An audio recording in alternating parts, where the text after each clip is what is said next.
মুস্তাফিজ এবারের বিশ্বকাপে রাজত্ব করবে। বিশ্বকাপে সেরা বোলার হওয়ার সম্ভাবনা খুব বেশি। তাকে নিয়ে বাংলাদেশি সমর্থকদের বড় স্বপ্ন দেখা উচিত।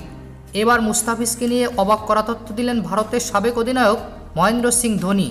এবারের আইপিএলে নতুন এক মুস্তাফিজকে খুঁজে পেয়েছে ক্রিকেট বিশ্ব। জাতীয় দল থেকে বাদ হতে যাওয়া মুস্তাফিজ আইপিএলে হয়েছেন সর্বোচ্চ উইকেট শিকারী বোলার। বিশ্বের বড় বড় ব্যাটারদের সামনে মুস্তাফিজের এমন চমৎকার বোলিংয়ের পর মুস্তাফিজকে নিয়ে প্রত্যাশা বেড়েছে ভক্তদের। তাই তো আসন্ন বিশ্বকাপে মুস্তাফিজকে নিয়ে নিজের প্রত্যাশার কথা জানিয়েছে মহেন্দ্র সিং ধোনি। তিনি বলেন, মুস্তাফিজ এবারের যেভাবে বল করেছে তাতে বড় বড় তারকা ক্রিকেটাররা তার ভক্ত হতে বাধ্য হয়েছে। সে বিশ্বকাপে বাংলাদেশের তুরুপের তাসে পরিণত হবে। বিশ্বকাপে সে সর্বোচ্চ উইকেট শিকারী বোলার হওয়ার সম্ভাবনা খুব বেশি। তার বলে হয়তো খুব বেশি গতি নেই, তবে তার স্লোয়ারগুলো বিশ্বমানের।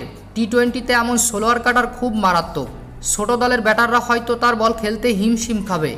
মুস্তাফিজ বিশ্বকাপে রাজত্ব করবে, আমি একদম শিওর। শুধু তাকে সঠিকভাবে ব্যবহার করতে হবে, তাহলেই সে ম্যাচে ব্যবধান গড়ে দিতে পারবে। বাংলাদেশের সমর্থকদের তাকে নিয়ে বড় স্বপ্ন দেখা উচিত।